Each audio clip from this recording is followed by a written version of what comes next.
طيب إن شاء الله إن الحمد لله نحمده ونستعينه ونستغفره ونعوذ بالله من شرور أنفسنا ومن سيئات أعمالنا من يهده الله فلا مضل له ومن يضلل فلا هادي له وأشهد أن لا إله إلا الله وحده لا شريك له وأشهد أن محمدا عبده ورسوله يا أيها الذين آمنوا اتقوا الله حق تقاته ولا تموتن إلا وأنتم مسلمون يا أيها الناس اتقوا ربكم الذي خلقكم من نفس واحدة وخلق منها زوجها وبث منهما رجالا كثيرا ونساء واتقوا الله الذي تساءلون به والأرحام إن الله كان عليكم رقيبا يا أيها الذين آمنوا اتقوا الله وقولوا قولا سديدا يصلح لكم أعمالكم ويغفر لكم ذنوبكم ومن يطع الله ورسوله فقد فاز فوزا عظيما وإن خير الكلام كلام الله وخير الهدي هدي محمد صلى الله عليه وسلم وإن شر الأمور محدثاتها وكل محدثة بدعة وكل بدعة ضلالة وكل ضلالة في النار أما بعد. Donc on est rendu au cours 22 et puis au cours dernier, avant mon départ, on avait commencé les paroles du cheikh Mohammed ibn Abdul Wahhab dans lesquelles il expliquait qu'il y avait un dénommé Sulayman ibn Suhayb qui avait dit des mensonges à son sujet. Et là, dans le cours d'aujourd'hui, on va commencer à énumérer certains de ces mensonges-là qui ont été dits contre le cheikh Mohammed ibn Abdul Wahhab et contre sa da'wa. Donc le cheikh dit Wallahu ya'lamu anna hadha ar-rajul iftara alayya أمورا لم أقلها ولم يأتي أكثرها على بالي فمنها قوله أني مبطل كتب المذاهب الأربعة وأني أقول إن الناس من 600 سنة ليسوا على شيء. Donc qu'est-ce que ça veut dire? Ça veut dire que Allah subhanahu wa ta'ala, il sait que cet homme a inventé à mon sujet beaucoup de choses que je n'ai jamais dites et la plupart d'entre elles ne me sont jamais venues à l'esprit. Parmi ces mensonges, il y a l'idée que moi j'annule la validité des livres des 4 madhahib, comme si je ne les considère pas comme étant quelque chose de valable. Et également que moi je dis que depuis 600 ans, les gens ne sont sur rien. Donc là le cheikh Fawzan il va expliquer un petit peu qu'est-ce que ça signifie ces paroles-là. Le cheikh dit هل صحيح أن الشيخ يبطل كتب المذاهب الأربعة؟ هذا من أعظم الكذب. الشيخ تتلمذ على المذهب الحنابلة ولا يجمد على مذهب الحنابلة بل يأخذ ما يقوم عليه الدليل من مذهب الشافعي أو مذهب مالك أو مذهب أبي حنيفة. هذا منهج الشيخ وهو في الأصل على مذهب الإمام أحمد ولكن في الإفتاء يأخذ ما ترجح بالدليل سواء من مذهب الإمام أحمد أو من غيره ولا يتعصب وإنما يريد الحق وهذا منهجه في الفتوى والتعليم يأخذ بما ترجح بالدليل من أي مذهب من المذاهب الأربعة لكنه لا يخرج عن المذاهب الأربعة. الشيخ dit est-ce que c'est vrai que le cheikh il rejette ou il annule les livres des 4 madhahib? Il dit ça c'est un des plus grands mensonges. Le cheikh lui-même il a été étudiant, il a étudié avec le madhab al-Hanbali. Mais par contre il n'est pas resté fixé sur ce madhab-là seulement. Il prend selon le dalil, selon la preuve. Il peut prendre du madhab shafi'i, il peut prendre du madhab maliki, il peut prendre du madhab de Abu Hanifa. Ça c'est le manhaj du cheikh. À la base, il est sur le madhab de l'imam Ahmad ibn Hanbal. Mais quand il fait des fatwas et quand il donne des fatawas, il prend la position qui est supportée par la preuve. Peu importe de quel madhab ça peut venir. Peu importe que ce soit du madhab de l'imam Ahmad ou bien d'autres parmi les imams. Il ne va pas s'accrocher ou s'attacher fanatiquement à un madhab, il veut uniquement la vérité. Et ça c'est sa méthodologie dans la fatwa et dans l'enseignement. Il prend selon la position qui est plus supportée par les preuves de la charia. Peu importe lequel des 4 madhahib, toutefois, ils ne sont pas des 4 madhahib. il ne sort pas des 4 madhahib. Le cheikh dit فقول ابن صحيم إن الشيخ مبطل كتب المذاهب الأربعة هذه كذب لأنه رحمه الله ما خرج عن المذاهب الأربعة بل هو يستفيد منها ويفتي بما ترجح بالدليل منها سواء وافق مذهبه الحنبلي أو لم يوافقه لأنه يريد الحق. Le cheikh il dit donc qu'est-ce que Ibn Suhaym il dit à ce sujet-là, que le cheikh Mohammed ibn Abdul Wahhab il rejette les 4 madhahib. Il dit ça c'est un mensonge. Et le cheikh il ne sort pas des 4 madhahib. Au contraire, il profite de qu'est-ce qui est dans les 4 madhahib et il donne la fatwa selon qu'est-ce qui est en accord avec la preuve, que ce soit en accord avec le madhab al-Hanbali ou bien que ce soit pas en accord avec lui, il veut seulement la vérité. قوله إن الناس من 600 سنة ليسوا على شيء يعني أنه يكفر الناس، وهذا من افتراءات ابن صحيم أن الشيخ يكفر الناس. لماذا يكفر الناس؟ لأنه يدعو إلى التوحيد ينهى عن الشرك، فهو بهذا يزعمون أنه يكفر الناس، وهو إنما يدعو إلى التوحيد وينهى عن الشرك، وما كفر الناس وما كفر إلا من ثبت كفره بالدليل من الكتاب والسنة كما جاء في النواقض العشرة التي كتبها. Le cheikh il dit que Ibn Suhaym il a dit également que depuis 600 ans, les gens se tiennent sur rien. C'est-à-dire que selon Ibn Suhaym, qu'est-ce qu'il prétend, c'est que le cheikh Mohammed ibn Abdul Wahhab a déclaré les gens kuffars. Il a déclaré les gens kuffars, et ça fait partie des mensonges d'Ibn Suhaym, que le cheikh déclare les gens kuffars. Et pourquoi ils disent qu'il déclare les gens kuffars? Ils disent qu'il déclare les gens kuffars parce qu'il appelle les gens au tawhid et qu'il leur interdit de faire le shirk. Et à cause de ça, ils prétendent qu'il fait du takfir ou qu'il déclare les gens kuffars à cause de ça. Mais en réalité, la vérité c'est quoi? C'est qu'il appelle uniquement au tawhid et qu'il interdit le shirk. Mais il n'a pas déclaré les gens kuffars. Il n'a déclaré kuffar que celui pour qui le kufr était confirmé avec la preuve du Coran et de la Sunna, comme c'est mentionné dans les 10 nawaqid de l'islam, les 10 choses qui annulent l'islam d'un individu. Après, parmi les accusations de Ibn Suhaym, le cheikh Mohammed ibn Abdul Wahhab, il dit, parmi ces accusations-là, il dit que وَأَنِّي أَدَّعِي الْإِجْتِهَادِ وَأَنِّي خَارِجٌ عَنِ التَّقْلِيدِ. C'est-à-dire qu'il prétend que le cheikh Mohammed ibn Abdul Wahhab dit qu'il a atteint le degré de l'ijtihad et qu'il est en dehors du taqlid, c'est-à-dire qu'il ne suit pas aveuglément aucun imam ou qu'il ne se réfère pas à aucun madhab ou des choses de ce genre. Le cheikh dit donc le cheikh al-Fawzan il explique, il dit inni adda'i al-ijtihad يعني يقولون عنه أنه يدعي أنه مستقل في الاجتهاد يضاهي الأئمة الأربعة وهذا كذب. فالشيخ حنبلي ولكنه لا يتعصب لمذهب إمامه وإنما يأخذ ما ترجح بالدليل ولو كان في غير مذهب إمامه لأنه يريد الحق مثل شيخ الإسلام ابن تيمية وابن القيم وغيرهما من المحققين، فهم لا يتعصبون وإنما يأخذون بما قام عليه الدليل ولكن لا يخرجون عن المذاهب الأربعة التي هي مذاهب الأئمة التي درست وعرفت وحررت وتواترها المسلمون جيلا بعد جيل.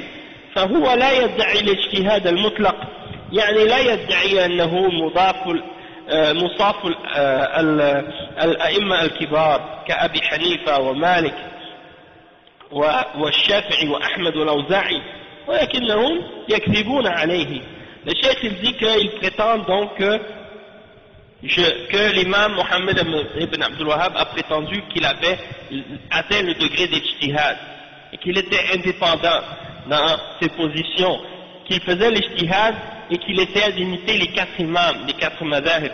Il y en a parmi ces gens-là aussi qui disent aujourd'hui qu'ils voulaient faire un 5e madhab, hein, des choses de ce genre. Donc ça c'est des exemples de mensonges au sujet du cheikh Muhammad ibn Abdul Wahhab, parce que le cheikh il est Hanbali, donc il suit le madhab de l'imam Ahmad ibn Hanbal, mais il ne s'accroche pas de façon fanatique au madhab de son imam. Il prend uniquement, comme on a dit tout à l'heure, qu'est-ce qui est en accord avec la preuve, même si c'est pas dans son madhab, ou même si c'est pas dans le madhab de son imam. Parce que lui, il veut la vérité, comme Cheikh al-Islam ibn Taymiyyah, comme Ibn al-Qayyim, et d'autres parmi les muhaqqiqin. Ils étaient des Hanabila. Ibn Taymiyyah c'était un Hanbali, et Ibn al-Qayyim al-Jawziyya aussi c'était un Hanbali. Mais ils ne s'accrochent pas fanatiquement à l'opinion du madhab de l'imam Ahmad. S'ils voient que la vérité est dans un autre madhab, ils le prennent. Ils ne vont pas s'accrocher fanatiquement et aveuglément à la position de l'imam s'ils voient que la sunna est ailleurs. Donc, le cheikh il dit, ces deux imams-là, de même que d'autres parmi les savants vérificateurs de l'islam, ils ne s'accrochent pas, ils ne sont pas fanatiques. Ils prennent ce qui est en accord avec la preuve et ils ne sortent pas des 4 madahib, qui sont les madahib des imams. Ces madahib-là, ils ont été étudiés, ils sont bien connus, hein, ils ont été vérifiés, etc. Et les musulmans les ont hérités de génération après génération. Donc, il ne prétend pas d'être un mujtahid indépendant, hein, du même calibre que les 4 imams. Il n'a jamais prétendu être comparable à Abu Hanifa, ou Malik, ou à Shafi'i, ou Ahmad, ou Al-Awza'i, ou d'autres parmi les imams, mais ce sont des gens qui mentent au sujet du Cheikh Mohammed ibn Abdul Wahhab. Après le Cheikh dit وقوله خارج عن التقليد وهو قبول قول العالم بدون معرفة دليله والتقليد على قسمين. الأول تقليد أعمى بأن يتعصب لقول العالم ولو كان مخالفا للدليل، فهذا يخرج عليه الشيخ محمد وغيره. والثاني التقليد بالحق، كأن تأخذ قول العالم إذا وافق الدليل، فهذا تقليد بحق وهو اتباع لأهل الحق، ويسمونه تقليدا أو يسمونه اتباعا، فالمعنى واحد. يقول ويوسف عليه السلام يقول واتبعت ملة آبائي إبراهيم وإسحاق ويعقوب، هذا اتباع بالحق. والسابقون الأولون من المهاجرين والأنصار والذين اتبعوهم بإحسان، فهذا يسمى اتباعا، فمن كان على الحق فنحن نتبعه. Donc le cheikh explique ici qu'il prétend qu'il fait l'ijtihad. C'est-à-dire l'ijtihad, qu'est-ce que ça veut dire? On ne l'a pas expliqué. L'ijtihad, c'est-à-dire de faire un effort pour arriver à atteindre la vérité, pour arriver à la vérité. Et l'ijtihad, bien entendu, pour le faire, il faut avoir les outils nécessaires pour être capable de le faire, c'est-à-dire avoir une connaissance profonde du Coran et de la Sunna et de la langue arabe et de usul al-fiqh et des qawa'id et des autres règles de la sharia et du hadith et de savoir qu'est-ce qui est sahih, qu'est-ce qui est daif, et connaître beaucoup d'autres outils et beaucoup de sciences islamiques pour être capable d'arriver à ce niveau-là. Donc, il y a très peu de savants qui arrivent à ce degré de science, mais quand même, le cheikh il dit que, bon, ça c'est l'ijtihad. Donc, eux ils prétendent, comme on a dit tout à l'heure, qu'il a prétendu d'avoir atteint ce degré-là, et qu'il se comparait aux 4 imams, puis qu'il rejette le taqlid. C'est-à-dire qu'il sort du taqlid. Et la définition du taqlid, c'est-à-dire que quelqu'un accepte la parole d'un savant sans connaître sa preuve. Et le taqlid, il peut être divisé en 2 catégories. La première catégorie de taqlid, c'est le fait de suivre aveuglément quelqu'un, hein, de suivre aveuglément un savant, sans connaître sa preuve, même si c'est en contradiction avec la preuve authentique qui t'est arrivée par la suite. Tu ne sors pas de ce que le cheikh ou de ce que ton imam a dit, oui. Comme aujourd'hui les gens font. Exactement. Exactement. Tu ne sors pas de ça.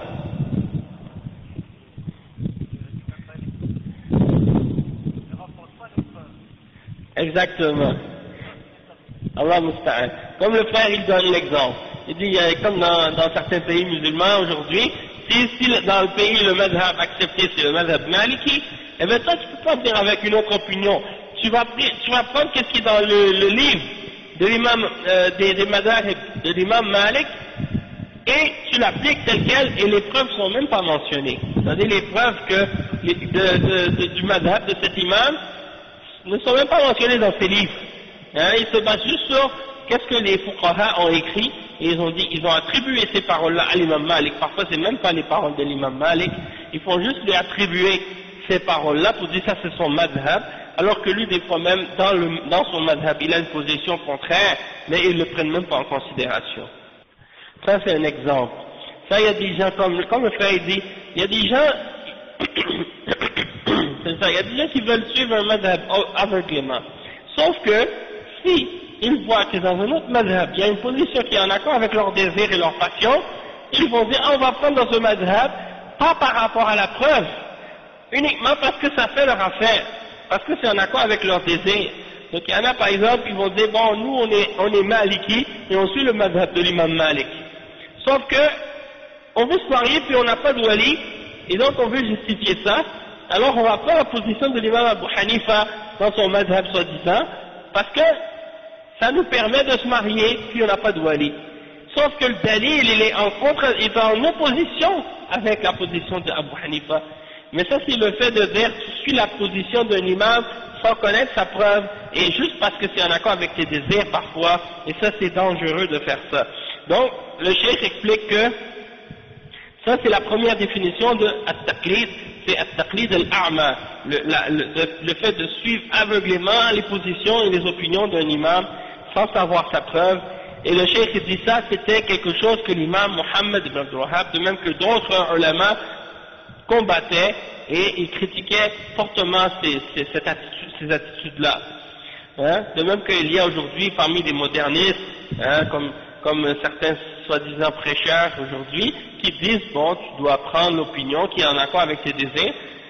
Par exemple, chaque fois qu'il y a une question sur qu'est-ce qui se passe en Occident chez les musulmans qui vivent en Europe ou en Amérique, eh bien, s'ils ont besoin de faire quelque chose ou ils veulent faire quelque chose, par exemple, ils veulent écouter de la musique, ils disent, ah, ben nous, on va chercher une opinion qui va être en accord avec le fait que la musique est halal. Alors, qu'est-ce qu'ils vont faire? Ils vont chercher dans tous les livres, dans toutes les paroles, qu'est-ce que des savants ont dit, et puis même des fois dans les livres des gens de bid'a, et dans les livres des soufiyines, et dans les livres des gens complètement égarés des différentes sectes, jusqu'à ce qu'ils trouvent un savant qui leur a dit, voici, ça c'est correct, vous pouvez le faire. Et là, ils vont dire, bon, il y a divergence. Hein? Donc, il y a un ikhtilaf. Donc, du moment qu'il y a l'ikhtilaf, tu ne peux pas dire haram. Eux, ils pensent que quand il y a un ikhtilaf, ça veut dire que tu ne peux pas dire que c'est haram. Parce qu'il y a un savant qui a dit que c'était correct.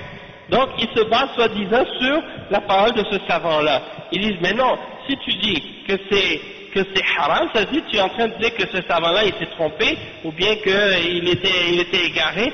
Donc, il ne faut pas dire que c'est haram, il faut dire qu'il y a une divergence.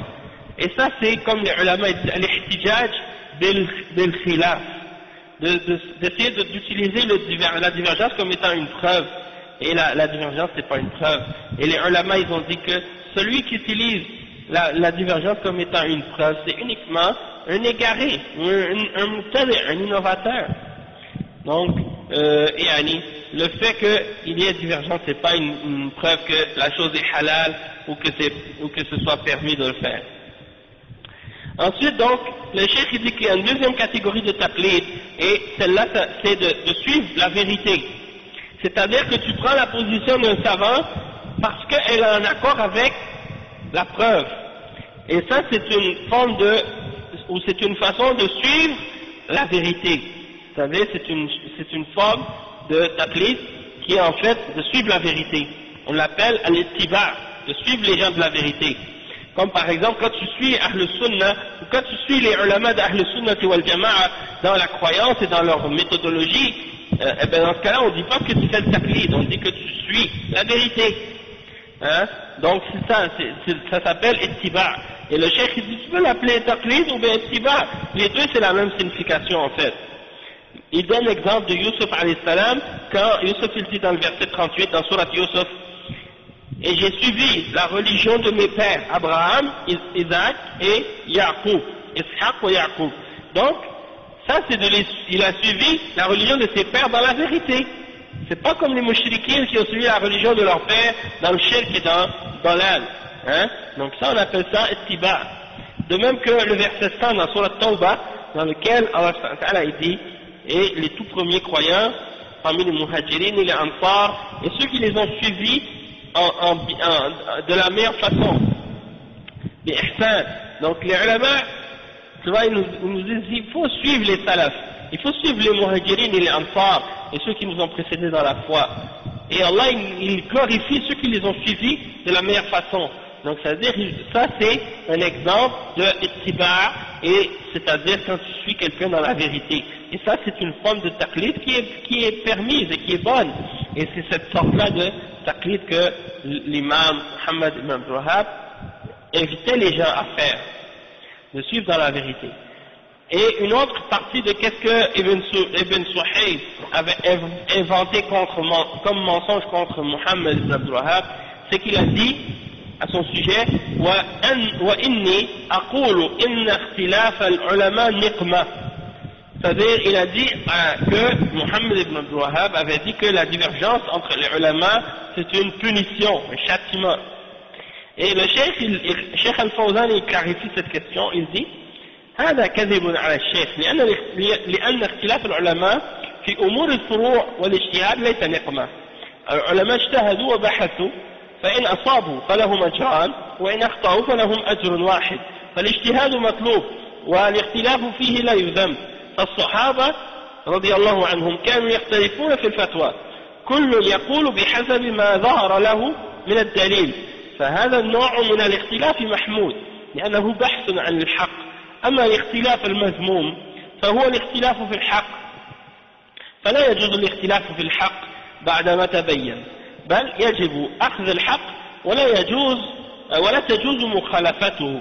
فالاختلاف على قسمين: الأول اختلاف المذموم، قال تعالى واعتصموا بحبل الله جميعا ولا تفرقوا، وقال ولا تكونوا كالذين تفرقوا واختلفوا من بعد ما جاءهم البينات. فالتفرق والاختلاف مذمومان، فالتفرق والاختلاف مذمومان، فالذي يسبب الارتباك في الحق والتعصب للباطل مذموم. والثاني الاختلاف الذي يبحث فيه عن الحق، فهذا محمود، من أصاب له أجران ومن أخطأ له فله أجر واحد. إذا علمنا أنه أخطأ فنحن لا نأخذ بقوله بل نأخذ بقول من أصاب، وهذا هو المطلوب. Donc le cheikh il explique, il dit que cette parole, cette idée que l'imam Muhammad ibn Abdul Wahhab aurait dit que la divergence entre les ulama est un châtiment ou une punition, le cheikh il dit que ça c'est un mensonge à propos du cheikh, hein, c'est un mensonge contre le cheikh. Parce que la divergence entre les ulama dans les questions de furu', dans les branches qui découlent des principes de la religion, ou bien dans les questions d'ijtihad, hein, dans les questions sur lesquelles il n'y a pas un texte du Coran clair, ou un texte de la sunna clair, authentique, pour justifier une position quelconque. Dans ces questions-là, on les appelle les questions d'ijtihad. Et dans ces questions-là, c'est-à-dire qu'il n'y a pas un texte clair qui tranche sur la question. Donc les chefs disent, dans ces divergences-là, il n'y a pas c'est pas une punition, ces genres de divergences entre les savants. Parce que les ulama, dans ces questions-là, ils font des efforts et ils cherchent pour arriver à atteindre la vérité. Celui qui atteint la vérité, il a 2 récompenses. Celui qui se trompe, il a une seule récompense. Donc, à la base, l'ijtihad, c'est quelque chose qui est demandé et qui est recherché.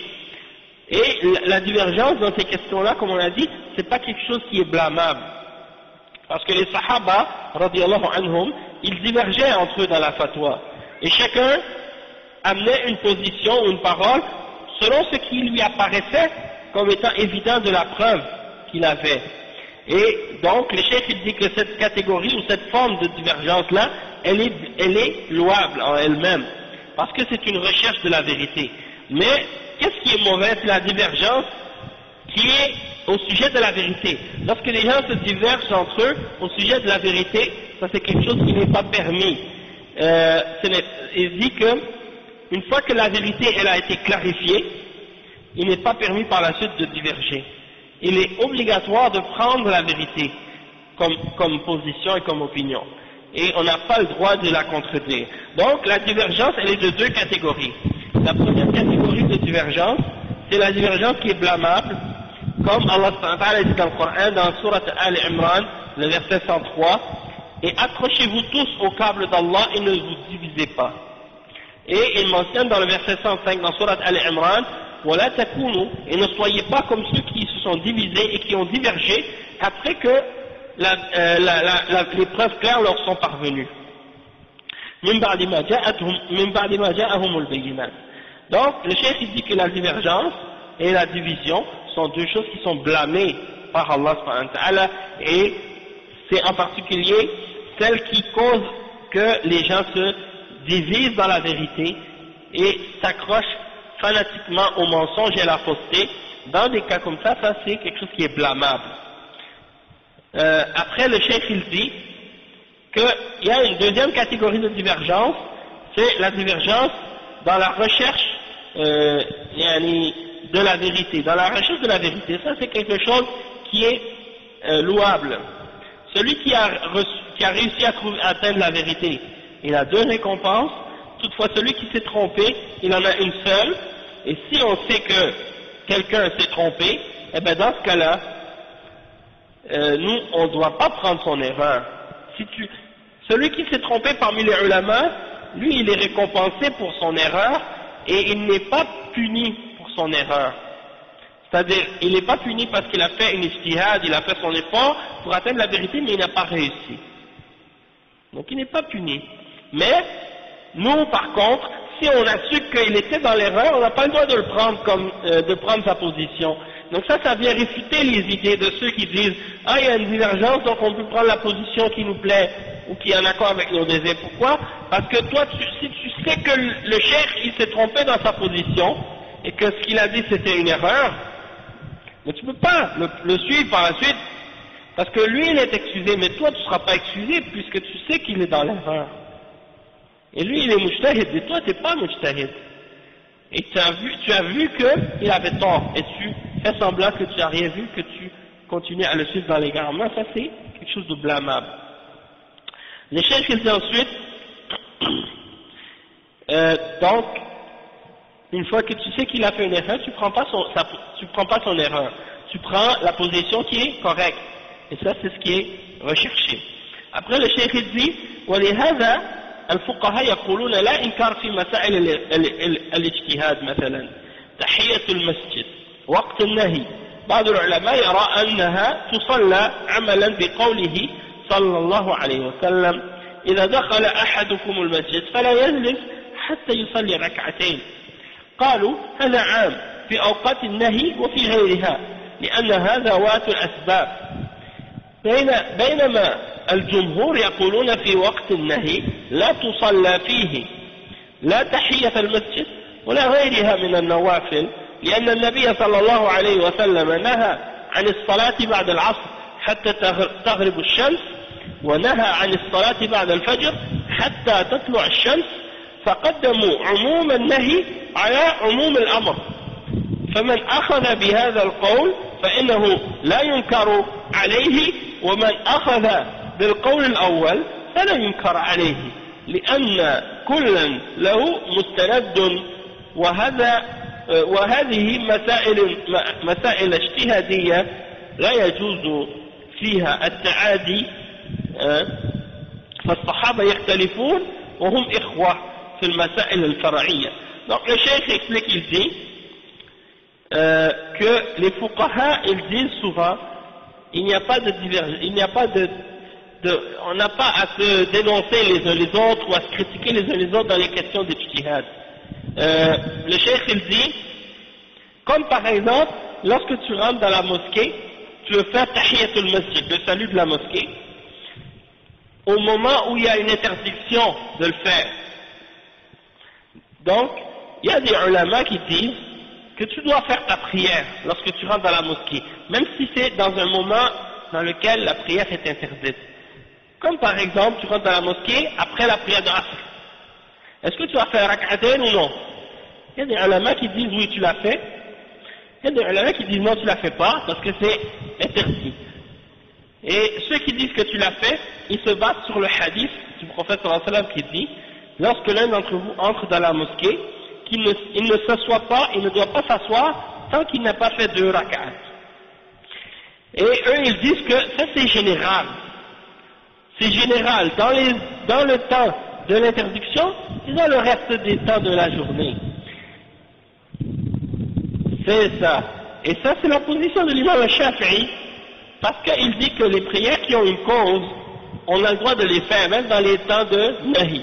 Comme par exemple, Tahiyatul Masjid, ou bien Salat al-Wudu, quand tu fais ton wudu, tu vas faire rak'atayn, ou bien quand tu fais al-istikhara, ou bien tu vas faire une prière qui a une cause spécifique qui s'est produite au moment où il y a une nahi de faire la prière. Dans ces cas-là, ces ulama ils disent que cette interdiction-là, eh ben, c'est des interdictions spécifiques et l'ordre de faire rak'atayn, par exemple, quand tu rentres dans la mosquée, ça c'est général. Peu importe que ce soit un moment où c'est interdit de prier ou non. Et donc, ils disent que si c'est une prière qui a une cause, tu l'as fait. Peu importe le moment. Tandis que la majorité des ulama, al-jumhur, eux, ils disent que si c'est un moment où il y a un nahi de prier, tu fais pas aucune prière, ni tahiyatul masjid, ni aucune autre prière volontaire. Comme par exemple, le prophète sallallahu alayhi wa sallam, il a interdit de faire des prières après l'asr jusqu'à ce que le soleil se couche. Il a interdit de faire des prières après la prière de Fajr jusqu'à ce que le soleil soit levé. Hein, comme c'est rapporté par Al-Bukhari et Muslim, selon Abi Huraira, radiyallahu anhu. Donc, il y a des ulama qui ont pris ces interdictions-là comme étant des interdictions générales. Et ils ont mis cette interdiction générale-là par-dessus l'ordre général, ou la généralité de l'ordre de prière rak'atayn. Donc, la divergence entre ces ulama à ce sujet-là, c'est lequel des deux a le dessus sur l'autre. Lequel des deux tu vas prendre comme étant plus général ou plus spécifique. Il y en a qui ont pris l'interdiction de prier comme étant l'ordre plus spécifique, ou bien comme étant, disons, ayant précédence sur la permission, l'ordre de faire rak'atayn, et d'autres ils ont fait le contraire, ils ont pris l'ordre de faire rak'atayn comme ayant précédence sur la généralité de l'interdiction des prières dans certains moments précis. Et on voit que c'est pas une divergence sur les textes. Les deux groupes des ulama sont d'accord sur les textes. Les deux disent oui, on accepte ce dalil, et les autres disent oui, on accepte ce dalil. Mais la façon comment ils comprennent le dalil, chacun de leur côté, est différente. Un, ils disent lui est général, l'autre est spécifique, et l'autre ils disent lui est spécifique, l'autre est général. Et à cause de ça, ils ont divergé. Mais ça, comme le cheikh il explique, il dit des questions comme ça, quand il y a des divergences comme ça entre les ulama, si quelqu'un a pris une position, il faut pas commencer à faire des disputes entre nous pour des divergences pareilles. Ça, c'est pas des questions sur lesquelles on doit se diviser ou se détester ou se rejeter les uns les autres. D'accord? Parce que c'est des questions d'ijtihad et il n'est pas permis de se réfuter les uns les autres là-dedans. Et les Sahaba, ils ont divergé dans plusieurs des questions, malgré tout, ils restaient des frères. Malgré tout, ils restaient des frères. Quand c'était des questions d'ijtihad et des questions qui sont far'iyya, comme on dit, et bien dans ces questions-là, on ne doit pas se prendre comme trop d'animosité les uns envers les autres par rapport à ces divergences-là. Les ulama ils disent que parfois même dans les questions de far'iyya, quand il y a des questions d'ijtihad, il y a toujours une position qui est vraie par rapport à l'autre. Puis dans ces questions-là, par contre, même s'il y a une position qui est plus vraie que l'autre, quand un alim va faire une réfutation d'un autre ou corriger un autre alim parce qu'il n'est pas d'accord avec son ijtihad, ils vont se réfuter ou se répondre les uns les autres dans ces questions-là qu'ils considèrent qu'ils sont plus près de la vérité que les autres, mais ils ne vont pas réfuter avec agressivité et avec des paroles dures. Pourquoi? Parce que ce ne sont pas des questions qui sont, disons, des questions sur lesquelles on a le droit de se diviser ou de se détester les uns les autres. Ils prennent ça comme des questions dans lesquelles ils ont vu une ijtihad et ils considèrent qu'ils sont plus près de la vérité et qu'ils ont atteint la vérité dans cette question-là par rapport à la preuve. Et ils essaient de convaincre la personne avec des arguments. Mais si la personne n'accepte pas son argument puis qu'il croit sincèrement qu'il a la vérité avec lui aussi, dans ce cas-là ils vont s'accepter les uns les autres, ils vont pas se rejeter puis se détester les uns les autres. Et il y a plein d'exemples des comportements des ulama les uns envers les autres à notre époque et dans le passé par rapport à ces divergences-là. Ils ne se détestaient pas les uns les autres à cause de ça. Alors qu'aujourd'hui, parfois, entre certains jeunes, on voit que si quelqu'un il a un désaccord avec un autre sur une de ces questions d'ijtihad, au sujet desquelles il y a des savants qui ont divergé il y a de ça plus que 1200 ans, ou même 1300 ans parfois, eh bien, eux, ils ramènent cette question aujourd'hui comme si c'était arrivé, comme si ça vient juste comme si ça venait d'apparaître, cette divergence, et ils veulent te l'imposer leur position comme si c'était, si tu les contredis, ça y est, en dehors de la bonne voie, parce qu'ils n'ont pas compris l'islam comme il faut, ils n'ont pas assez de connaissances et de compréhension de l'islam. Et étant donné qu'ils ont appris quelque chose d'une façon, ils pensent que c'est la seule, et ils n'ont pas appris, disons, les divergences et les différences entre les preuves et les différences de jugement entre les ulama, et donc, à cause de ça, parfois, ils arrivent à des attitudes extrémistes, puis même des fois, ils vont aller jusqu'à ne plus se donner le salam les uns avec les autres, puis ils vont même à des attitudes et des comportements qui sont complètement inacceptables. Mais ça, c'est dû à l'ignorance. Puis de l'autre côté, il y a des gens de bid'ah, ils prennent des questions qui sont des fondements de l'islam, des fondements de la sunna, et ils divergent sur ces questions-là avec les autres, et puis ils essaient de dire que ça c'est comparable à des questions d'ijtihad, et que les ulama ont divergé entre eux, et ils essaient de faire semblant que ces divergences-là dans les fondements de l'islam et dans les fondements de l'aqida, ou dans les fondements de la sunna, que ça c'est la même catégorie de divergence que les divergences dans les questions d'ijtihad entre les ulama, et ça n'a aucun rapport. Et on ne peut pas dire qu'on va s'excuser les uns les autres dans ces divergences-là et faire semblant comme si rien n'était, non, parce que ça c'est d'autres catégories. Et quand ça touche à ces fondements et à ces principes de base dans la religion musulmane, là il y a plus de divergence qui est possible ou qui est permis. C'est ça que le Cheikh Al-Fawzan il expliquait quand il disait que on n'a pas le droit de se diviser ou de diverger dans la vérité. Ça c'est une divergence qui est blâmable. Après le Cheikh il dit وَالنَّبِيُّ صلى الله عليه وسلم لما رجع من الأحزاب جهز الصحابة لغزو يهود بني قريظة فقال لا يصلين أحد العصر إلا في بني قريظة وبعض الصحابة قال مقصود الرسول صلى الله عليه وسلم المبادرة وليس المقصود أن لا نصلي إلا عندما نصل بني قريظة فصلوا في الطريق والبعض الآخر قالوا الرسول صلى الله عليه وسلم يقول لا يصلين أحدكم أو أحد العصر إلا في بني قريظة فأخروا العصر إلى أن وصلوا إلى بني قريظة فلما سألوا النبي صلى الله عليه وسلم لم ينكر على الفريقين لأن كل واحد منهم له مأخذ من الدليل فالاجتهاد من هذا النوع لا إنكار فيه لا يقال إنه نقمة بل يقال إنه اجتهاد وبحث عن الحق.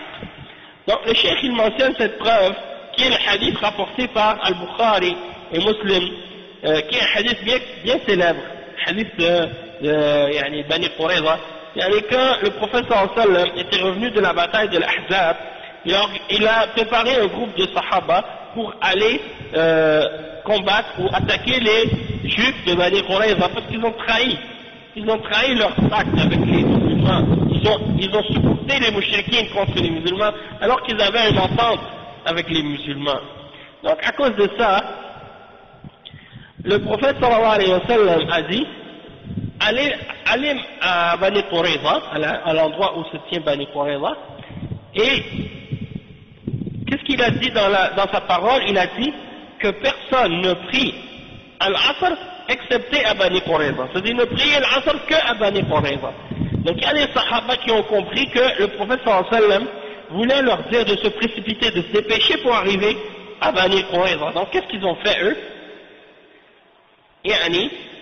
Ils ont pris dans le chemin. Ils ont pris dans le chemin et ils sont arrivés à Bani Qurayza par la suite. Et ils ont dit, le prophète sallallahu alayhi wa sallam ne voulait pas nous dire de ne pas prier jusqu'à ce qu'on arrive à Bani Qurayza. Il voulait juste nous dire de nous dépêcher.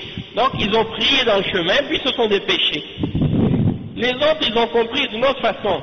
Ils ont compris que le prophète sallallahu alayhi wa sallam a dit, personne ne doit prier jusqu'à ce qu'il arrive, personne ne doit prier l'Asr jusqu'à ce qu'il arrive à Bani Qurayza. Alors qu'est-ce qu'ils ont fait?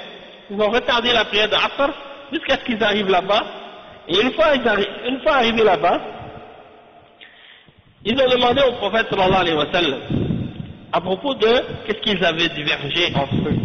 Est-ce que c'est nous qui avions raison ou est-ce que c'est les autres? Le prophète sallallahu alayhi wa sallam n'a pas critiqué aucun d'entre les deux. Parce que chacun d'entre eux avait utilisé la parole du prophète sallallahu alayhi wa sallam et avait essayé de l'appliquer selon le meilleur de sa compréhension. Donc, ça c'est un exemple pour comprendre la question de l'ijtihad. D'accord? Et c'est une sorte d'ijtihad. Et donc, dans ces questions-là, il n'y a pas vraiment de critique ou de blâme à un groupe ou à un autre. Et donc, dans cette question-là, on ne peut pas dire que c'est un châtiment ou un malheur de diverger dans ces questions-là. On dit plutôt que c'est une ijtihad ou un effort pour atteindre la vérité. Toutefois, ça c'est les paroles du Cheikh Fawzan ici, mais bien entendu, il y a des détails à comprendre dans cette question-là. C'est des questions d'ijtihad quand on diverge sur la compréhension d'un texte, comme par exemple la vue du Ramadan, pour le Ramadan, quand le mois doit commencer. Le prophète sallallahu alayhi wa sallam a dit, commencez le Ramadan quand vous voyez le hilal et arrêtez le Ramadan quand vous voyez le hilal. Et les deux groupes, il y a deux tendances parmi les ulama. Il y a une opinion qui dit, chaque pays où vous vivez, où vous êtes, vous voyez le hilal pour vous-même. Et il y en a une autre opinion qui dit, non, si une personne a vu le hilal quelque part sur la terre, ça y est, ça compte pour tout le monde. Et tout le monde doit suivre. Donc ça c'est deux opinions des ulama et ils se basent sur le même hadith. Mais c'est la compréhension du hadith qui est différente. D'accord? Moi ça c'est une autre question.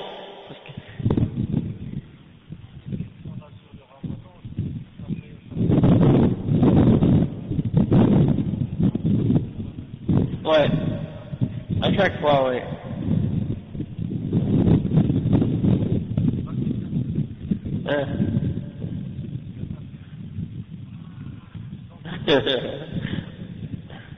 Non. Et non. C'est comme j'avais dit pour l'Eid une fois dans une khutbah, j'avais dit, subhanallah, j'ai dit, nous les musulmans, il y en a parmi nous qui s'étonnent, qui disent, oh, nous les musulmans, on ne peut pas s'unir dans l'Eid, et on ne peut pas faire l'Eid en même temps, le même jour. J'ai dit, subhanallah, ça c'est des questions d'aqidah et des fondements de l'islam. Vous voyez des gens qui divergent, vous ne dites rien, vous ne dites rien. Mais quand c'est des questions dans lesquelles on a le droit de diverger, on peut diverger parce que c'est des questions d'ijtihad, dans ces questions-là, vous commencez à faire comme si c'était la fin du monde. Hein? Pourquoi? Parce que c'est des gens qui n'ont pas compris réellement les choses.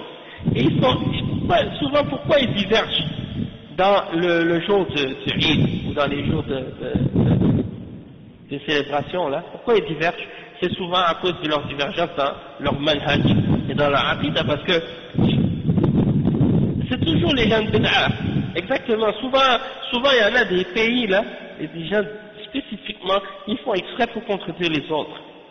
Et même il y a des frères en Afrique qui m'ont donné l'exemple, ils m'ont dit, il y a une fois ils avaient décidé de donner, de dire, ils avaient vu la lune, ils avaient décidé d'annoncer ça à la télévision. Et bien, un des Tidjani, parce que les Tidjani, et chaque tariqa, leur chef, il dit, c'est quand le Ramadan, et ils veulent que ce soit la position ou l'opinion de leur chef qui soit appliquée pour déterminer le début ou la fin du Ramadan.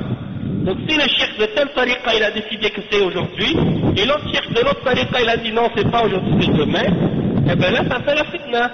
Et là, qu'est-ce qui est arrivé? C'était justement ça, ils s'étaient réunis pour décider, et là, ils ont dit, c'est aujourd'hui, ou c'est demain, mais là, qu'est-ce qui est arrivé? Le chef des Tidjaniya, des gens de Bid'a, il est arrivé devant la caméra, il a dit autre chose que qu'est-ce qu'ils avaient décidé. Mais une fois qu'il a annoncé ça à la télé, que tout le monde a entendu ça, il ne peut plus changer. Alors ça crée la fitna. Mais c'est pour dire, que souvent, les gens ils divergent dans des questions comme ça, souvent c'est à cause des bid'a qu'ils ont en eux-mêmes, ça crée des divisions dans l'unité des musulmans, puis c'est pour ça que par la suite on peut pas se unir sur des questions comme la célébration et les autres choses. C'est un peu moins, oui. Mais donc c'est pour dire, mais on ne peut pas utiliser ce hadith-là de Bani Qurayza pour justifier les divergences entre les musulmans dans leur manahij et dans les jama'at et les groupes de bid'a, et de dire on va s'excuser entre nous, chacun il a fait son ijtihad, parce que ça c'est pas des divergences qui sont permises dans l'islam, c'est des divergences sur des questions qui ont rapport avec la vérité et le mensonge. Donc soit tu acceptes la vérité, ou soit tu rejettes la vérité. Et dans ces questions-là, on ne peut pas s'excuser les uns les autres si quelqu'un a divergé là-dedans et de dire qu'on doit s'excuser les uns les autres. Et la preuve, c'est que cette histoire qui est arrivée à propos de Bani Qurayza, ça c'était bien spécifique à l'époque du prophète sallallahu alayhi wa sallam, parce qu'aujourd'hui, est-ce que quelqu'un a le droit de dire je vais attendre de prier l'Asr jusqu'à le Maghreb? Non, je ne peux pas, parce que la charia elle est complétée déjà. Tandis qu'à l'époque du prophète sallallahu alayhi wa sallam, si le prophète sallallahu alayhi wa sallam te dit prie pas le Maghreb jusqu'à ce que tu arrives ici, hein? Ben tu vois, donc ça c'est des exemples. Hein? Si quelqu'un il n'a pas d'excuse, puis il fait ça, il réunit l'Asr avec le Maghreb, ça marche pas. Hein? Donc, wallahu a'lam. Donc c'est pour ça que le cheikh explique ces questions-là, pour réfuter ces gens-là qui l'accusent faussement d'avoir nié ou rejeté la validité des mazahib. Après le cheikh il donne un autre exemple ici. Il dit wa inni ukaffiru man tawassala bis salihin wa inni ukaffiru al-Busayri لقوله يا أكرم الخلق وإني أقول لو أقدر على هدم قبة رسول الله صلى الله عليه وسلم لهدمتها. Ils ont dit que le cheikh Mohammed ibn Abdul Wahhab il déclare kuffar toute personne qui fait le tawassul par les salihin, et il dit qu'il a déclaré kuffar al-Busayri parce qu'il a dit ô toi la plus noble des créatures, ou bien qu'il a dit également si j'avais été capable de détruire le dôme du prophète sallallahu alayhi wa sallam, je l'aurais détruit. Et qu'est-ce qu'il dit? Le cheikh il explique, le cheikh al-Fawzan il explique, il dit قوله إني أكفر من توسل بالصالحين هذا الحكم على الإطلاق ليس بصحيح، فالتوسل فيه تفصيل، إن كان يصرف شيئا من العبادة لمن توسل به كعباد القبور الذين يسبحون للأموات وينظرون لهم ويستغيثون بهم، فهذا شرك أكبر لأنه عبادة لغير الله. أما إن كان لا يصرف لهم شيئا من العبادة وإنما يتوسل إلى الله بهم أي بواسطتهم، فهذه بدعة وليست كفرا، كالسؤال بالجاه أو بحق فلان أو بنبيك أو بعبدك أو بعبدك فلان من غير أن يصرف له شيئا من العبادة، وإنما جعله واسطة بينه وبين الله في قبول دعائه، فهذه بدعة، لأن الله أمرنا بدعائه بدون اتخاذ واسطة بيننا وبينه. فقوله إن الشيخ يكفر بالتوسل مطلقا هذا كذب، لأن الشيخ يفصل في هذا. Donc le cheikh explique ici, il dit, ceux qui disent que le cheikh Mohammed ibn Abdul Wahhab a dit qu'il déclarait kuffar tous ceux qui faisaient le tawassul par les salihin, le cheikh dit ça, ce jugement-là, ou cette parole-là, dite de cette manière générale, comme ça, et il dit ça c'est incorrect, c'est pas vrai. Parce que le cheikh Mohammed ibn Abdul Wahhab, il détaille sur cette question-là, il ramène des détails, il clarifie, il y a des catégories différentes de tawassul, et il y en a des catégories, comme par exemple le cheikh il dit, les catégories qui sont pratiquées par ceux qui offrent une catégorie ou une forme d'adoration à autre que Allah, par la personne par laquelle il prend comme intermédiaire, comme les gens qui adorent des tombes et qui égorgent des animaux qui sacrifient des animaux pour les morts et qui font des vœux pour eux et qui cherchent, qui appellent au secours les morts, des choses comme ça. Ça c'est du shirk majeur.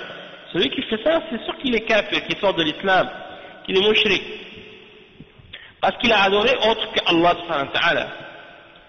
Mais celui qui n'offre pas d'adoration à autre qu'Allah subhanahu wa ta'ala, mais qui les prend comme qui fait le tawassul à Allah par eux.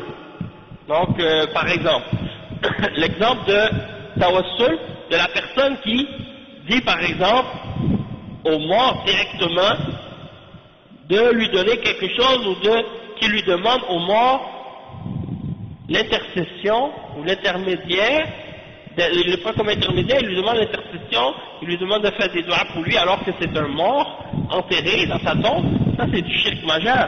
Mais celui qui dit, oh Allah, je te demande par ton serviteur, par ton messager Muhammad sallallahu alayhi wa sallam, eh bien le cheikh il dit ça, c'est pas du kufr, c'est pas du shirk, mais c'est une innovation, c'est une bid'a. Pourquoi? Parce que le prophète Muhammad sallallahu alayhi wa sallam n'a jamais enseigné ça, il n'a jamais fait ça, et il n'a jamais non plus, les sahaba non plus n'ont jamais fait ça non plus, donc c'est une innovation.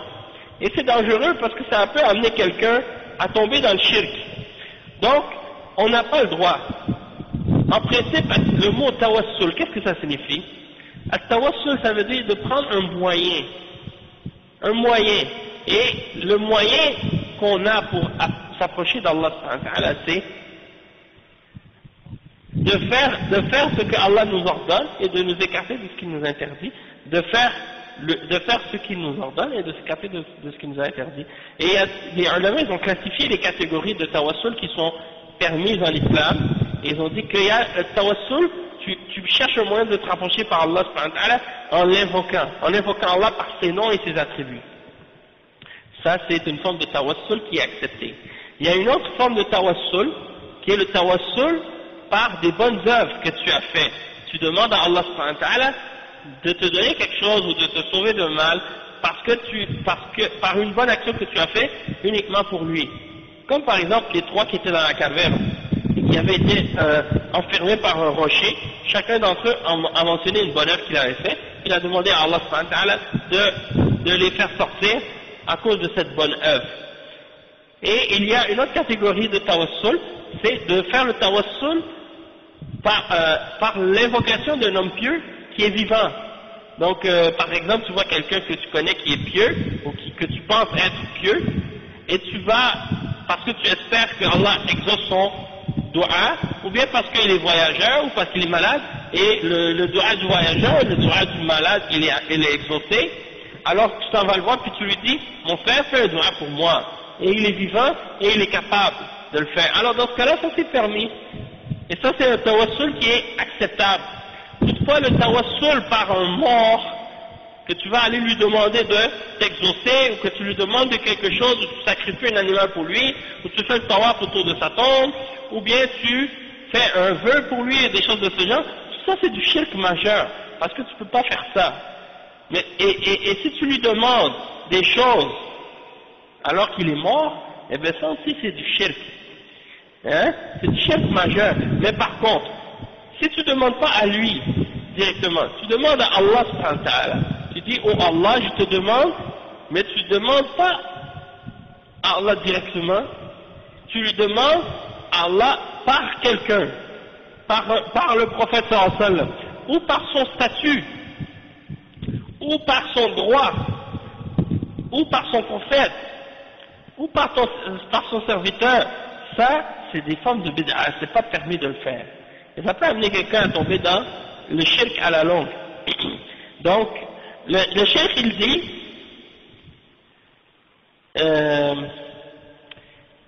le shirk il dit donc que ça c'est une bid'a, mais c'est pas shirk. Pourquoi? Parce qu'il n'a pas offert une adoration à autre qu'Allah subhanahu wa ta'ala. Il a pris cette personne comme intermédiaire entre lui et Allah pour que son dua soit accepté. Ça c'est une innovation. Hein? Parce qu'Allah nous a ordonné de l'invoquer lui-même directement, sans intermédiaire entre lui et nous. Et donc, de dire que le cheikh Mohammed ibn Abdul Wahhab a déclaré kuffar, tous ceux qui ont fait le tawassul de façon absolue, sans détailler, ça c'est une parole qui est fausse et qui est incorrecte. Et puis la réalité c'est que le cheikh Mohammed ibn Abdul Wahhab, il entre dans les détails à ce sujet-là. Et justement, j'ai ramené un petit livre du Cheikh Al-Albani. C'est un livre des recherches que le Cheikh Al-Albani avait fait, qu'il avait donné, des cours qu'il avait donné sur le tawassul. Et ça a été rassemblé par Mohammed Aïd Al-Abbasi. Ça s'appelle At-Tawassul Anwa'uhu wa Ahkamuhu. C'est un, ouais, eh ben ce livre, wa alaykoum salam wa rahmatullahi wa barakatuh. Eh ben ce livre-là, il est très très intéressant, et le Cheikh Al-Albani à la fin, qu'est-ce qu'il fait? Il mentionne les hadiths qui sont da'ifa, que les jeunes bid'a utilisent pour essayer de justifier le tawassul qu'ils font par les prophètes et par leur statut. Donc ils donnent par exemple des exemples de hadiths, comme le hadith qui est rapporté selon Abu Sa'id al-Khudri, qui dit من خرج من بيته إلى الصلاة فقال اللهم إني أسألك بحق السائلين عليك وأسألك بحق ممشاي هذا فإني لم أخرج أشرا ولا بطرا وأقبل الله عليه بوجهه. Donc ça c'est un hadith rapporté par Ahmad ibn Majah. Ça c'est un hadith qui est daïf. C'est un hadith qui est daïf. C'est rapporté par selon Abu Sa'id al-Khudri, attribué au prophète sallallahu alayhi wa sallam. Ça dit que celui qui sort de sa maison pour aller à la salat et qui dit oh Allah je te demande par le droit que les demandeurs ont sur toi. Et je te demande par le droit de ma marche, de cette marche que je fais. Je ne suis pas sorti par fierté ou bien par asharan, je ne sais pas qu'est-ce que ça veut dire asharan, mais bon. Je vérifierai plus tard, mais c'est juste pour vous dire que ce hadith-là, il est daïf, il est rapporté par Ahmad et il est rapporté par Ibn Majah, et si vous voulez voir les détails du Tahrij, il est le numéro 24 dans Silsilat al-Hadith al-Da'ifa. Et son isnad, elle est daïf, il y a dedans un homme qui s'appelle Atiyatul Awfi. Et quand il rapporte selon Abu Sa'id al-Khudri, il est daïf. Et l'imam al-Nawawi, il a déclaré daïf. Et Ibn Taymiyyah, il a déclaré daïf. Et Al-Zahabi dans Al-Mizan, également, il a dit qu'il est mujma'un ala da'fihi. C'est-à-dire, ils sont tous d'accord sur ça, le fait qu'il est daïf, qu'il est faible, ce rapporteur. Et Al-Haythami également, dans Majmu' al-Sawaid, également, il a dit qu'il est daïf. Et Abu Bakr ibn al-Muhib al-Ba'labaki, dans Ad-Du'afa al-Matroukin, il a dit ça aussi. Et Al-Busayri lui-même, il a dit également qu'il est daïf.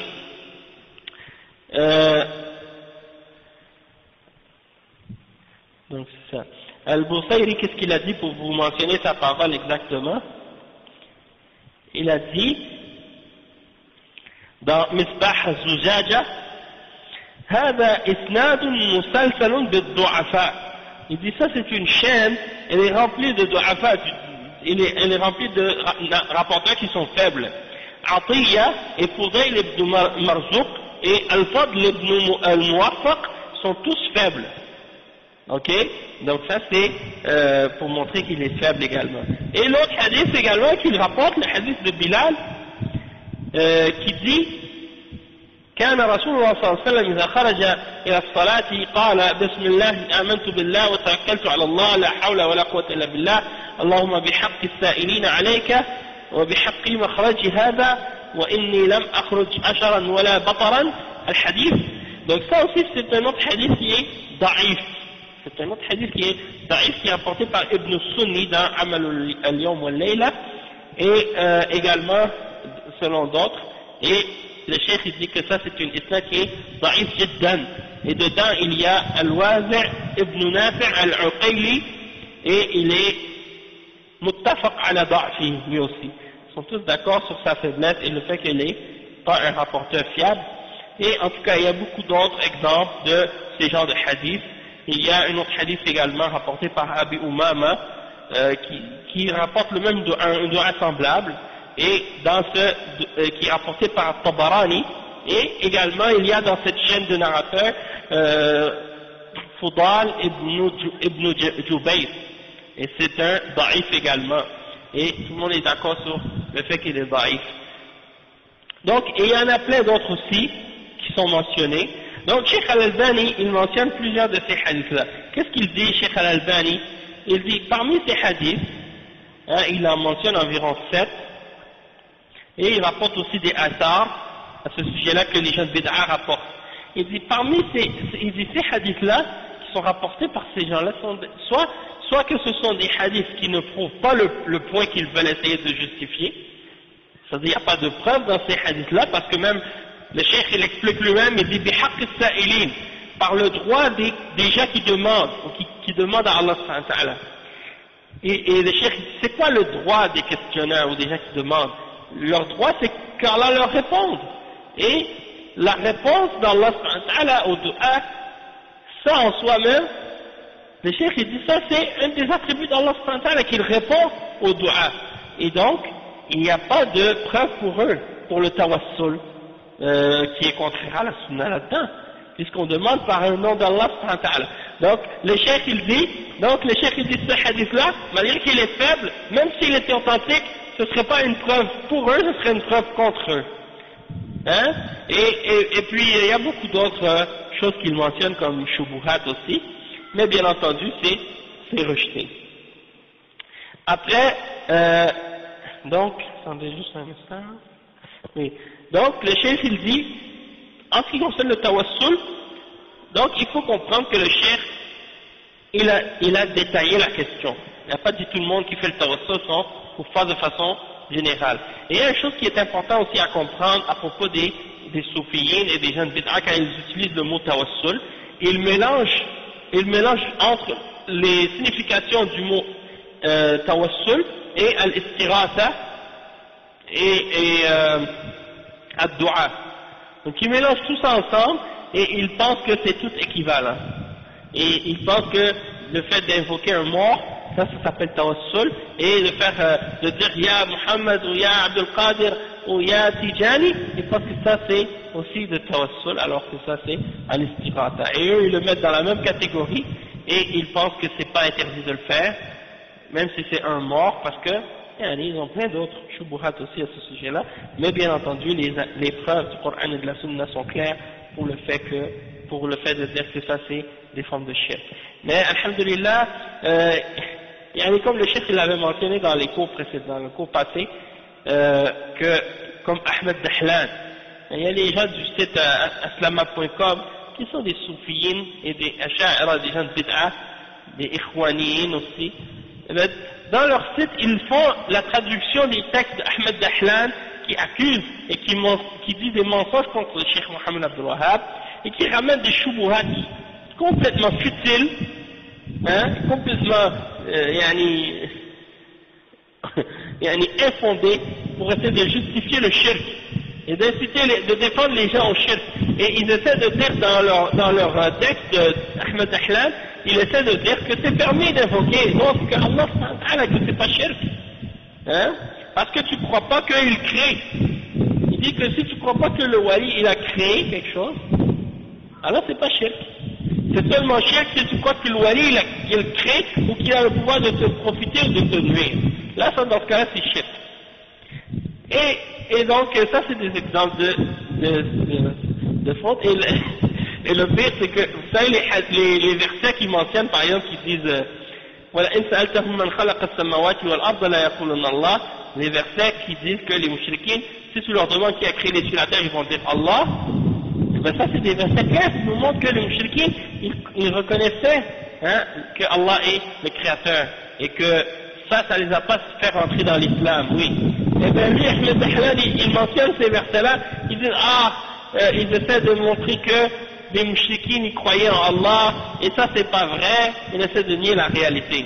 Alors que les ulama, le tafsir, si vous retournez à Tabari, et vous retournez à Ibn Kathir, et aux autres ulama de tafsir, ils ont tous clarifié ces significations-là, et les sahaba aussi, et les tabi'in, et etc. Donc, ils ont même traduit un texte d'un dénommé As-Saqqaf, qui est un jahmi pur, mushrik, qui appelle au shirk, clairement, et ils ont même traduit son texte dans lequel il essaie de nier la division du tawhid en 3 catégories, et dans lequel il prétend que c'est une innovation inventée par Ibn Taymiyyah. Donc selon eux, le Coran, c'est quoi? C'est Ibn Taymiyyah qui l'a écrit, et la Sunna. Le tawhid, il est dans le Coran, il est dans la Sunna, dans les hadiths authentiques, et dans la Sunna. Et il est dans le Coran également, la division du tawhid en 3 catégories, c'est clair dans les textes. Et c'est de là que ça a été tiré. Donc, le cheikh il dit ensuite, en ce qui concerne Al-Busayri, il dit وقوله أني أكفر البصيري لقوله يا أكرم الخلق هذه مسألة تكفير معين وكان الشيخ لا يرى تكفير معين والبصيري كلامه كفر كقوله أو كقوله كقوله يخاطب الرسول صلى الله عليه وسلم كقوله يا أكرم الخلق ما لي من ألوذ به سواك عند حلول الحادث العممي فإن من جودك الدنيا وضرتها ومن علومك علم اللوح والقلم إن لم تكن في معادي آخذا بيدي فضلا وإلا فقل يا زلة القدم فإن لي ذمة منه بتسمية محمدا وهو أوفى الخلق بالذمم. Donc إلى آخر ما قال في البردة وهذا كفر ولكن الشخص قد يكون ما بلغته الحجة أو يكون متأولا فلا يكفر حتى تقام عليه الحجة وأيضا هو لا يعلم ما ختم له به. Donc le cheikh il dit que le cheikh il accuse le cheikh Mohammed Abdul Wahhab d'avoir déclaré Al-Busayri kafir parce qu'il a dit ô toi la plus noble des créatures en parlant du prophète Mohammed sallallahu alayhi wa sallam. Et le cheikh il dit, le cheikh Al-Fawzan il dit ça c'est la question de faire le takfir d'un individu en particulier. Et il dit que quand on regarde les paroles du cheikh Mohammed ibn Abdul Wahhab ici, on a l'impression qu'il n'est pas d'accord avec le fait de déclarer un individu kafir. Parce que Al-Busayri, c'est clair que ses paroles sont kufr. Quand il dit, en parlant au prophète sallallahu alayhi wa sallam, ô toi la plus noble des créatures, je n'ai rien d'autre, ou je n'ai personne d'autre vers qui me tourner en demandant le refuge, autre que toi, lorsqu'il y a un grand événement, un grand malheur, un grand événement, une grande difficulté. C'est-à-dire au jour de la résurrection, il n'y a personne à qui demander refuge excepté le prophète. Sallallahu alayhi wa sallam. Après il dit, et parmi tes merveilles, il y a cette vie d'ici-bas et la vie de l'au-delà. Et parmi tes sciences, il y a la science de la plume et de la table préservée. Al-lawh wal qalam. Donc ça c'est, il est en train de dire que le monde est créé pour le prophète sallallahu alayhi wa sallam et que ça fait partie de ses merveilles. Et il dit également que l'au-delà aussi est créé pour le prophète sallallahu alayhi wa sallam. Et il dit également que le prophète sallallahu alayhi wa sallam a la science de la plume et des tables préservées. Donc ça c'est de lui attribuer des connaissances de l'invisible. Et ça c'est du shirk. Et il dit, si tu n'es pas là pour me prendre par la main, hein, alors, hein, par ta grâce, alors c'est sûr que je vais glisser, je vais tomber. C'est-à-dire, au jour de la résurrection, si tu n'es pas là pour me prendre par la main, pour me sauver, c'est sûr que je vais glisser et je suis perdu. Hein. Et il dit, et je souhaite que, par le fait que j'ai le nom de Mohammed, eh bien, j'aurai une protection, hein, parce que je m'appelle par ce nom-là. Allah musta'an. Et c'est la personne la plus fiable dans le fait de respecter, la créature la plus fiable dans le fait de respecter ses engagements ou ses ententes, ou ses pas. Donc, ça c'est des exemples de paroles dans Al-Burda, un poème qui est récité par les soufis le jour de la soi-disant naissance, la célébration de la naissance du prophète Mohammed sallallahu alayhi wa sallam. Eh bien, il récite ce poème, et il y a des paroles de kufr dedans et de shirk. Et donc, le cheikh il dit ça, c'est sûr que c'est clair que c'est kufr ces paroles-là. Mais l'individu qui l'a écrit, peut-être que la preuve ne l'avait pas atteint, et peut-être qu'il était muta'awwilan, c'est-à-dire peut-être qu'il a mal interprété ou mal compris. Donc on ne va pas le déclarer kafir tant qu'on n'a pas établi la preuve contre lui. Et on ne sait pas comment il a fini sa vie. Peut-être qu'il s'est repenti avant sa mort. Donc à cause de ça, on ne va pas dire qu'il est kafir.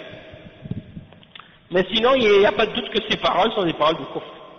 Et que si on établissait la preuve contre lui puis qu'il persistait à dire ces paroles-là par la suite, qu'il serait déclaré kafir sans aucun doute. D'accord?